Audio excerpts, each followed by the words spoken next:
السلام علیکم ناظرین، یہ رونق جب عروج کو پہنچی تو رات خاصی گزر چکی تھی۔ صلیبیوں کے 10-12 جنگی جہاز بتیاں بجھے ہوئے الفارج کے جہازوں کی طرف بڑھے آ رہے تھے۔ اچانک الفارج کے جہازوں پر جلتے ہوئے گولے گرنے لگے اور تیروں کی ایسی بوچھاڑیں آئیں کہ کئی ملاح اور سپاہی تڑپنے لگے۔ معرکہ جس طرح اچانک شروع ہوا تھا اسی طرح اچانک ختم ہو گیا۔ قاضی بہاؤالدین شداد کی تحریر کے مطابق الفارس کے 5 جہاز جل کر تباہ ہو گئے، 2 کپتان اور بہت سے بحری سپاہی شہید ہو گئے۔ قاضی شداد نے اس کی تاریخ 27 شوال 583 ہجری، چونکہ جہاز جل رہے تھے اس لیے روشنی بہت تھی، کسی نے دیکھا کہ ایک کشتی جا رہی ہے جس میں 2 مرد اور 2 عورتیں تھیں۔ الفارس نے اپنے جہاز سے ایک کشتی اتروائی اور اس کشتی کو پکڑنے کی کوشش کی گئی۔ اس کشتی سے تیر آنے لگے، ادھر سے بھی تیر چلے اور کشتی کو گھیر لیا گیا۔ دونوں مرد اور ایک لڑکی تیروں کا نشانہ بن گئی، ایک بچ گئی۔ بعد میں اسی لڑکی کے بیان سے تباہی کی اصل حقیقت کھلی۔ اس وقت سلطان صلاح الدین ایوبی ٹائر سے کچھ دور خیمہ زن تھا، یہاں سے اسے سیدھا ٹائر پر یلغار کرنی تھی۔ کوچ سے 1 روز پہلے اسے اطلاع ملی کہ 6 میں سے 5 جہاز تباہ ہو گئے ہیں۔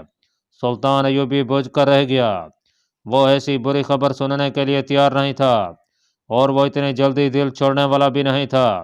اس نے پیش قدمی ملتوی کر دی اور الفارس اور دوسرے کپتانوں کو بلایا۔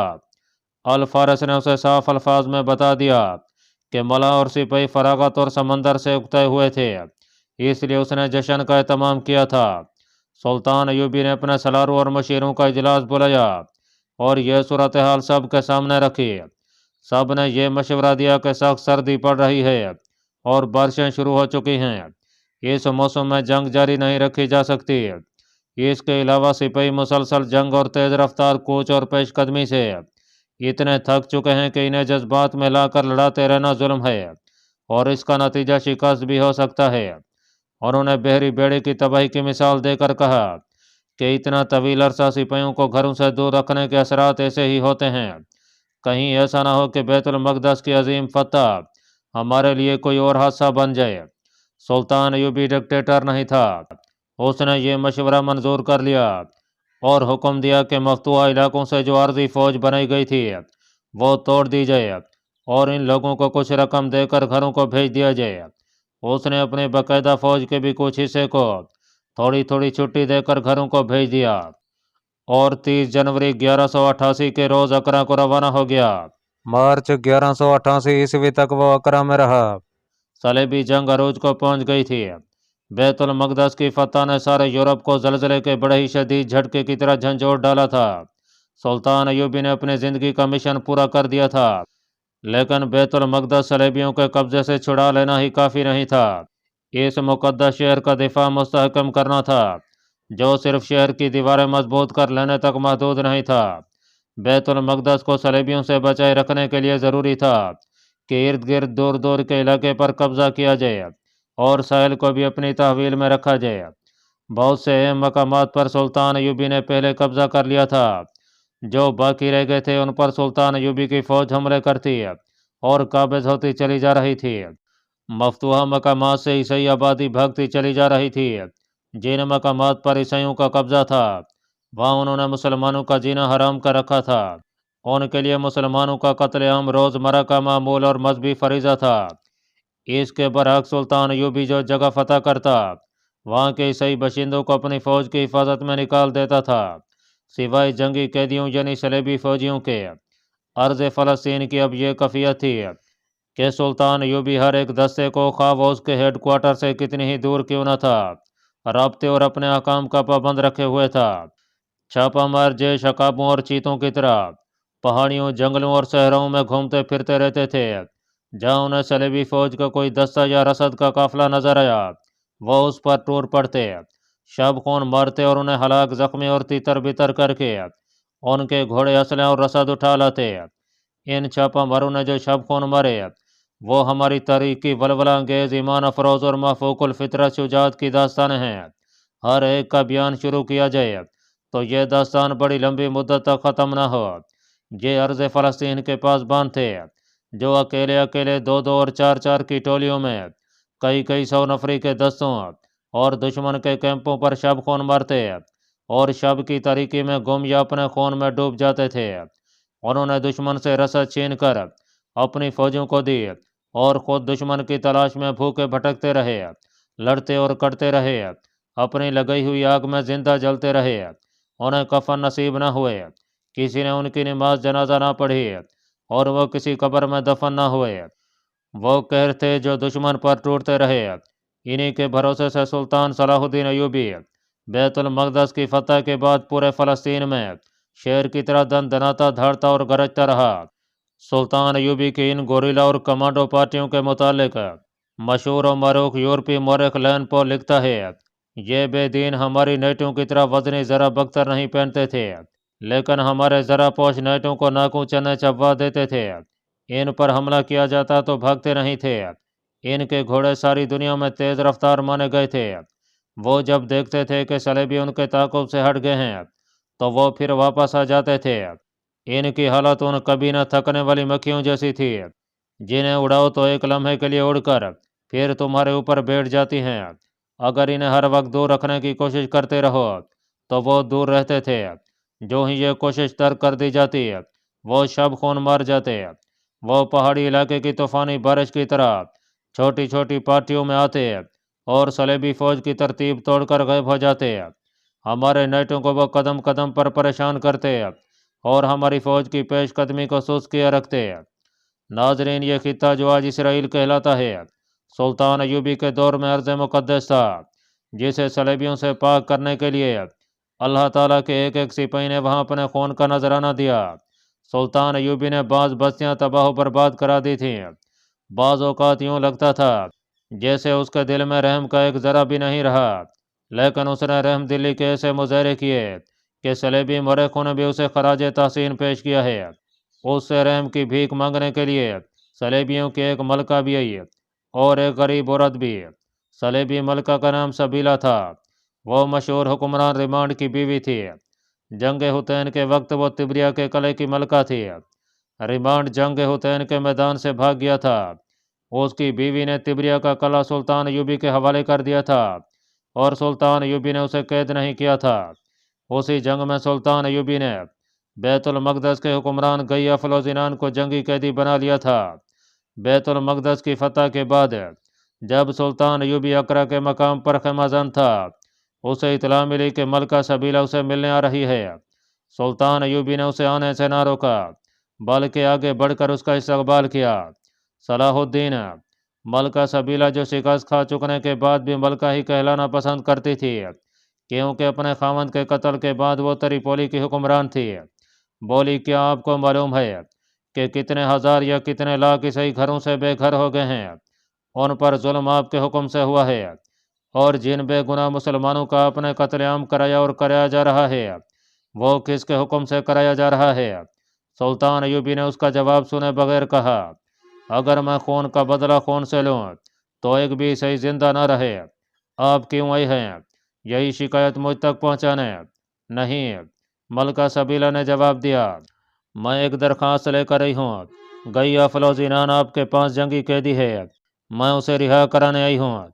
मैं आपसे ये नहीं पूछूंगा कि आप उसे क्यों रिहा कराना चाहती हैं। सुल्तान अयूबी ने कहा, मैं ये ज़रूर पूछूंगा कि किस शर्त पर उसे रिहा करूं।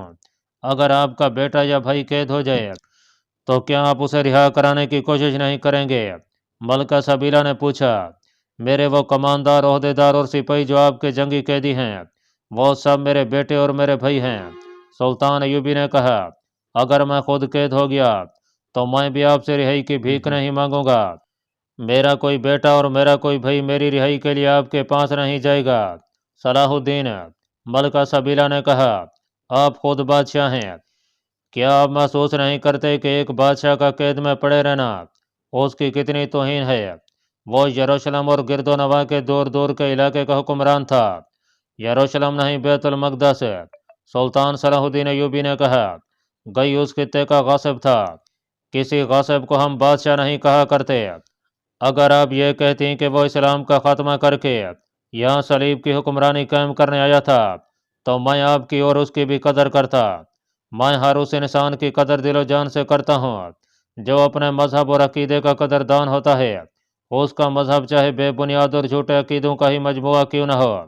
मैं न अपने आप को बादशाह समझता हूँ, ना किसी की बादशाही को तस्लीम करता हूँ। बादशाही सिर्फ अल्लाह रब्बुल इज़्ज़त की है और हम उसकी बादशाही के मुहाफ़िज़ हैं। हम अल्लाह ताला के सिपाही हैं। हम भी खुदा की हुक्मरानी के लिए कोशा हैं। मलका सबीला ने कहा, अगर आप उस खुदा की कैल होती हैं जिसका मैं कैल हूँ, तो आप एक बादशाह की रिहाई की बजाय ये दरख्वास्त लेकर आती कि उस बादशाह के सिपाहियों को रिहा कर दो। सुल्तान ने कहा, आपको इससे इनकार नहीं होना चाहिए कि यह खिता हमारा है, आपका नहीं। यहाँ सलेबी अमन पसंद बाशिंदों की तरह रह सकते हैं, बादशाह बनकर नहीं। अपना सलेबी दोस्तों को बता दें कि इंसानों की कत्ल गरज से बाज आ जाओ और यहाँ से निकल जाओ। आपका हर हरबा नाकाम हो चुका है। आपने अपनी मासूम बेटियों को गुनाहों की तरबियत दी और उनकी असमतें दाव पर लगाई। आपने हमारे मजहबी पेशवाओं के बारूप में अपना तकरीबकार भेज कर मेरी कौम के अकीदों को मजरूह करने की कोशिश की। आपने ज़रो जवाहरात, शराब और दिलकश लड़कियों के ज़रिए मेरी कौम में गद्दारी का बीज बोया और खाना जंगी कराई। आपने हशीशैन से मुझे कत्ल कराने की कई बार कोशिश की। आपने मुसलमानों में खाना जंगी कराई और हमारी जंगी ताकत को तबाह कर दिया। हाँ मलका सलीम, मैं एतराफ़ करता हूँ कि आप इसमें कामयाब हुए कि इस्लामी सल्तनत को टुकड़ों में काट दिया और मुसलमान ने मुसलमान का खून बहाया। मैं जानता हूँ कि आप इसके बाद मेरे पास नहीं आएंगे। सुल्तान अयूबी ने कहा, मैं आपको यह भी बता देना चाहता हूँ कि आप मेरे इस खेमे से ही हमेशा के लिए नहीं चली जाएंगी, बल्कि आप इस खित्ते से जा रही हैं, फिर आप कभी इधर का रुख नहीं करेंगी। जब आप इधर का कभी रुख करेंगी तो बहीरा रोम का पानी आपके जहाज़ों के लिए उबलता हुआ समंदर बन जाएगा। मैं आपको किसी बहस में उलझाना नहीं चाहता, आपको एक पैगाम दे रहा हूँ और आपसे यह दरख्वास्त करता हूँ कि यह पैगाम अपने सलीब के तमाम पुजारियों तक पहुँचा देना। कहाँ है आपकी सलीबुल सलबूत जिस पर आप सब हलफ उठा कर आए थे कि सरजमीन अरब को तह तह करेंगे, मस्जिद अक्सा और खाना काबा को मसमार करके अपनी इबादत गाहें बनाएंगे। वो सलीब मेरे कब्ज़े में है और आपके अज़ाम मेरे रहम करम पर हैं। आप जिसे यरूशलेम कहते हैं वो फिर बैतुल मक़दस है और हमेशा बैतुल मक़दस रहेगा। आपकी फ़ौज बेहतर और ज़्यादा है। मलका सबीला ने कहा, हमारी फ़ौज की क़यादत ना कैसे है, हकीकत से चश्म पोशी ना करो मलका। सुल्तान अयूबी ने कहा, अपने आप को धोखा ना दो, खुद फरेबी शिकस्त की अलामत होती है। मेरी फ़ौज कभी भी सलीब की फ़ौज से ज़्यादा नहीं हुई, कभी बेहतर भी नहीं हुई। मेरी फ़ौज को कभी ज़रा नसीब नहीं हुई। मेरे सलारों को ऐसी हसीन लड़कियां कभी नहीं मिली जो आपके सलारों के खेमों में रहती हैं। मेरी फ़ौज का असला आपसे बेहतर नहीं। अलबत्ता राज की एक बात आपको बता देता हूँ, मेरी फ़ौज के पास सिर्फ एक कुव्वत है जिससे आपकी फ़ौज महरूम है। इसे हम ईमान और इश्क रसूल सल्लल्लाहु अलैहि वसल्लम कहते हैं। अगर आपका अकीदा सच्चा होता तो आपकी कौम खुदा को अजीज़ होती, मगर उस खुदा को जो वहदहू ला शरीक है आपने एक बेटे का बाप बना रखा है। आप खुदा को इंसान की सत्ता पर ले आए हैं और उसकी हुकूमत को तस्लीम करने की बजाय अपने आप को बादशाह कहते और कहलाते हैं। क्या आप मुझे इस्लाम कबूल करने की दावत दे रहे हैं? मलका सबीला ने कहा, मलका सबीला।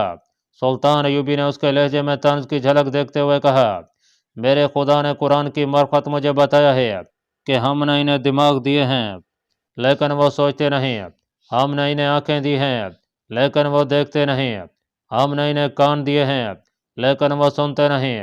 और खुदाइजुल जलाल ने फरमाया है कि हम इन लोगों को जब सज़ा देने पर आते हैं तो इनके दिलों और दिमागों पर मोहर सुब्त कर देते हैं।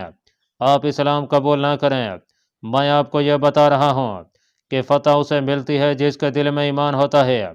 मेरी कौम के कई दीन के दिलों से जब आपने दौलत, औरत और शराब के ज़रिए ईमान निकाल दिया था तो हम आपस में लड़ते और एक दूसरे का खून बहाते रहे। खुदा ने हमें सज़ा दी। सारी कौम गुनाहगार नहीं हुआ करती, कई दीन गुनाहगार होते हैं मगर सज़ा पूरी कौम को मिलती है। कौम गुनाहगार नहीं होती, उसे गुमराह किया जाता है। मेरी असल कुव्वत यह है कि मैंने शिकस्त खाई तो इसकी जिम्मेदारी अपने सर ले ली। मैंने अपने सलारों से भी यही कहा कि गलती है तो हम सब की, बदकिस्मती है तो हम सब की है। हकीकत यह है कि हमें शिकस्त हुई है, और अब कौमी वकार का तकाजा यह है कि शिकस्त को फतह में बदलो। अगर शिकस्त की जिम्मेदारी एक दूसरे पर फेंकते और अपने आप को बेगुनाह साबित करते रहोगे तो एक और शिकस्त से दो चार हो जाओगे, और सल्तनत इस्लामिया जो आज धड़ों में बट गई है कल कई टुकड़ों में बटेगी, और कुफार एक एक टुकड़े को निगल लेंगे। मोहतरमा, हमारी खाना जंगी का जिम्मेदार मलकुल साले था या सैफुद्दीन गाजी, आप थे या गमुश्तगीन, मगर मैंने अपने सलारों से कहा कि यह भी मेरी जिम्मेदारी है। मैंने हर बार इस्तेमाल किया, और अल्लाह ताला के सिपाहियों ने अपने खून से सल्तनत के टुकड़े जोड़ दिए। खून से जुड़े हुए टुकड़े फिर कभी अलग नहीं होते। मलका सबीला, आज देख लें, वो वक्त याद करें जब आपकी फौजें मदीना मुनव्वरा तक जा पहुंची थीं, मगर अब मेरे पास अपने बादशाह की रिहाई की भीख मांग रही हैं। ये किस अमल का नतीजा है? सिर्फ उस अमल का कि अल्लाह की ज़ात ने मुझ पर जो फ़र्ज आयद किया था वो मैंने जान की बाजी लगाकर अदा किया, और अल्लाह ताला ने मुझे इनाम से नवाजा। मलका सबीला सुल्तान यूबी की बातें इन हम से सुन रही थी, लेकिन उसके होंठों पर जिनमें जवानी की कशिश और हुस्न भी कायम था, तंजिया सी मुस्कुराहट थी। मैं आपको इस्लाम कबूल करने की दावत नहीं दे रहा, सुल्तान यूबी ने कहा। आपकी मुस्कुराहट बता रही है कि मेरे खेमे से निकलकर आप मेरी बातों को जहन से इस तरह फेंक देंगी जिस तरह आपकी फौज ने हुसैन और बैतुल मकदस में हथियार फेंके थे। मैं आपको ये बातें सिर्फ इसलिए सुना रहा हूँ कि ये मेरे खुदा और मेरे रसूल सल्लल्लाहु अलैहि वसल्लम का हुक्म है कि जिनकी आंखों पर पट्टी बंधी हुई है उनकी पट्टी खोल दो और उन्हें दिखाओ कि हक क्या और बातिल क्या है। गौर करो मलका मोहतरमा, आपके खावंद ने हसन बिन सबा के फिदाइयों से मुझे कत्ल कराने के लिए 4 कातलाना हमले कराए। एक बार मैं गहरी नींद सोया हुआ था जब उन्होंने मुझ पर हमला किया, लेकिन क्या हुआ, वो खुद कत्ल हो गए। एक बार मैं अकेला उनके घेरे में आ गया था, लेकिन मैं बच गया और वो मारे गए। और अब आप इस हकीकत से किस तरह इनकार कर सकती हैं कि आपका खामन जो मुझे फिदाइयों से कत्ल कराने की कोशिश करता रहा उन्हीं के हाथों खुद कत्ल हुआ, उसे कोई ना बचा सका। गौर से सुनो मलका, हुसैन के मैदान से आपका खामद लड़े बगैर भाग गया। आपने लड़े बगैर तिबरिया का कला मेरे हवाले कर दिया। आप सब ने जिस सलीबुल सलबूत पर लड़ने और लड़ते हुए मरने की कसम खाई थी वो उसी मैदान जंग में आपके उसी पादरी के खून में डूब गई जिसे आप उस सलीब आजम का मुहाफ़िज कहते थे। यह सलीब अब मेरे कब्जे में है, और आप मेरे पास इल्तजा लेकर आई हैं कि गई को रिहा कर दूं। आप मुझे ये बातें क्यों याद दिला रहे हैं? मलका सबीला ने झिंझला कर कहा। इसलिए कि आप खुदा के इन वाज़ेह इशारों को समझें, सुल्तान अयूबी ने जवाब दिया। आपकी आंखों पर शहनशायत की पट्टी बंधी हुई है, आपको शहनशायत पर भरोसा है, और आप इस हकीकत से भी इनकार नहीं करेंगी कि आपको इस पर भी नाज है कि आप औरत हैं और हसीन औरत हैं। मैं ये कहकर आपको खुश कर सकता हूँ कि आप वाकई हसीन हैं, मगर ये कहकर आपको मायूस करूँगा कि मैं कोई फैसला आपके हुस्न से मुतासर होकर नहीं करूँगा। आपका ये नीम उरिया जिस्म मुझे सिरात मुस्तकीम से नहीं हटा सकता। मलका सबीला एक आम औरत की तरह हंस पड़ी और बोली कि मुझे बताया गया था कि आप पत्थर हैं।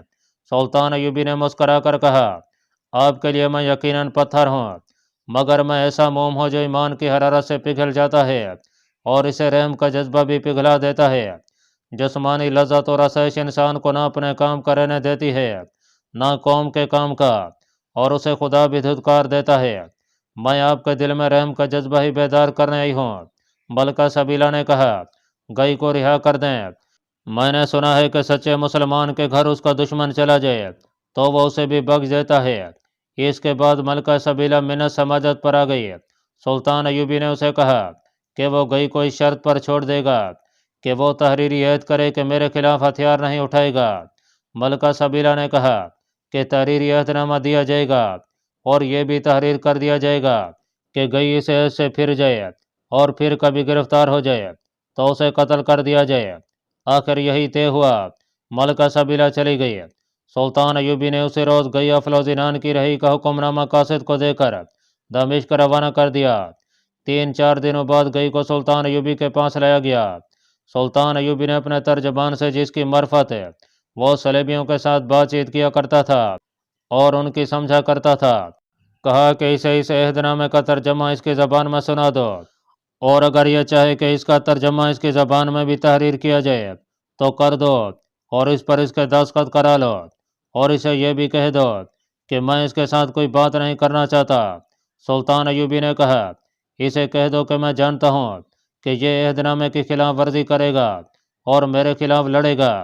इसे कह दो कि मैंने मलका सबीला से मुतासर होकर इसे रिहा नहीं किया। मैं इसे यह बताना चाहता हूँ कि मैं इस जैसे गुनाहगार आदमी को भी बख्श सकता हूँ। मैं अल्लाह की राह में लड़ रहा हूँ, किसी से मैं ज़ाती इंतकाम नहीं लेना चाहता, और यह जहाँ जाना चाहता है वहाँ तक इसे मुहाफ़िज़ों की हिफाजत में पहुँचा दो। गैया फलोजीनान जो बैतुल मक़दस का हुक्मरान था और जंग हुतैन में जंगी कैदी हुआ था, अहदनामे पर दस्तखत करके सुल्तान सलाहुद्दीन अयूबी के सामने खड़ा हो गया। सुल्तान ने हाथ बढ़ाया, गई ने पुरजोश तरीके से हाथ मिलाया और कहा कि अयूबी तुम अजीम हो, और खेमे से निकल गया। काजी बहाउद्दीन शद्दाद ने जो सलेबी जंगों में सुल्तान अयूबी के साथ था और उसकी वफात तक उसके साथ रहा, अपनी याददाश्तों में गरीब ईसाई औरत का वाक़या तहरीर किया है। ये उन दिनों का वाक़या है जब गैया फलोजीनान की रिहाई के बाद सलेबियों ने सहली शेर अकरा का मुहासरा कर रखा था। इस मुहासरे का तफसीली जिक्र आगे आएगा। सलेबी फौज के कैंप के साथ ही उन ईसाई शहरियों का कैंप था जो दूसरी जगहों और बैतुल मक़दस से निकल कर यहाँ जमा हो गए थे। मुहासरा 2 साल तवील हो गया था। सुल्तान अयूबी के एक तो छापा मार थे जो मुहासरा करने वाली सलेबी फौज के किसी न किसी हिस्से पर शाब खून मारते रहते थे। दूसरे कुछ गैर फौजी मुसलमान थे जो इन इलाकों के रहने वाले थे। उन्हें इजाज़त दी गई थी कि सलेबी फौज को परेशान करते रहें, क्योंकि ईसाई शहरी अपनी फौज के साथ थे, इसलिए वो फौज की बहुत मदद करते थे। मुसलमान गैर फौजी गिरोह इन ईसाई शहरियों को भी परेशान करते रहते थे। रात को उनके कैंप में घुस जाते और इनका सामान उठा लाते थे। कभी कभी वो एक दो ईसाइयों को भी उठा लाते और उन्हें जंगी कैद में दे देते। ईसाई शहरी अपनी फौज से शिकायत करते रहते थे कि मुसलमान चोर और डाकू रात को आकर उनका सामान चोरी कर लेते हैं। फौज ने पहरे का इंतजाम कर दिया, इसके बावजूद चोरी चकारी और अगवा का सिलसिला जारी रहा। एक रात एक आदमी ईसाइयों के कैंप से 3 माह उम्र की एक बच्ची उठा लाया। माँ की यह एक ही बच्ची थी और वह भी दूध पीती बच्ची। उसने वह वेला बपा कर दिया। वो सलेबी कमांडरों के पास गई। वो पागल हुई जा रही थी, किसी के हाथ नहीं आती थी। सलेबियों के आला कमांडर तक वह जा पहुंची। उसने इस औरत को इजाज़त दे दी कि सुल्तान सलाहुद्दीन अयूबी का कैंप करीब ही है, उसके पास चली जाओ। सबको यकीन था कि बच्ची को मुसलमान उठा ले गए हैं। ममता की मरी हुई माँ पूछती भटकती सुल्तान अयूबी के कैंप में आन पहुंची। काजी बहाउद्दीन शद्दाद लिखता है कि उस वक्त वह सुल्तान अयूबी के पास खड़ा था और सुल्तान कहीं जाने के लिए घोड़े पर सवार हो चुका था। किसी ने उसे बताया कि एक गरीब सी ईसाई औरत रोती आई है और सुल्तान से मिलना चाहती है। सुल्तान अयूबी ने कहा कि उसे फ़ौरन ले आओ, उस पर यकीनन हमारी तरफ से ज़्यादती हुई होगी। औरत जब सुल्तान अयूबी के सामने आई तो वो घोड़े के करीब ज़मीन पर पेट के बल लेट गई। वो बार बार माथा ज़मीन पर रगड़ती और रोती थी। सुल्तान अयूबी ने उसे कहा कि उठो और बताओ कि तुम पर किसने ज़्यादती की है। मुझे अपने फौजी कमांडरों ने कहा है कि सलाहुद्दीन अयूबी के पास चली जाओ, वह बहुत रहमदिल है और फरियाद सुनेगा। औरत ने कहा, आपके आदमी मेरी दूध पीती बच्ची उठा ले हैं। काजी बहाउद्दीन शद्दाद लिखता है कि औरत जिस अंदाज से रोती थी और जो फरियादें करती थी, इससे सुल्तान अयूबी की आंखों में आंसू आ गए। बच्ची को अगवा हुए 6-7 दिन गुजर चुके थे। सुल्तान अयूबी घोड़े से उतर आया। उसने हुक्म दिया कि अभी मालूम करो कि बच्ची कौन लाया है। उसने औरत को खाना खिलाने को कहा और जहाँ कहीं वह जा रहा था वहाँ ना गया। वह मुसलमान शहरी जो ईसाई कैंप में सामान वगैरह उठाने जाते थे, फौज के साथ रहते थे, उनमें जो आदमी बच्ची उठा लाया था वह वहाँ मौजूद था। वह सुल्तान अयूबी के पास आ गया। उसने बताया कि बच्ची उसी ने अगवा की थी और उसे वह फरोख्त कराया है। सुल्तान अयूबी ने हुक्म दिया कि इस आदमी के साथ उस शख्स के पास जाओ जिसने इससे बच्ची खरीदी है, और उसने जो कीमत दी थी वह उसे देकर बच्ची ले आओ। सुल्तान अयूबी बच्ची की वापसी तक अपने खेमे में मौजूद रहा। बच्ची दूर नहीं गई थी, जल्दी मिल गई, उसकी कीमत वापस कर दी गई। सुल्तान अयूबी ने अपने हाथों बच्ची माँ के हाथों में दी। माँ ने बच्ची को फौरन अपनी छातियों के साथ लगा लिया और ऐसी बेताबी से प्यार किया कि हम सब पर इक्कत तारी हो गई। سلطان ایوبی نے اسے ایک گھوڑی پر رخصت کیا۔ اللہ پاک کمی بیشی معاف فرمائے۔ اللہ آپ کا حامی و ناصر ہو، آمین۔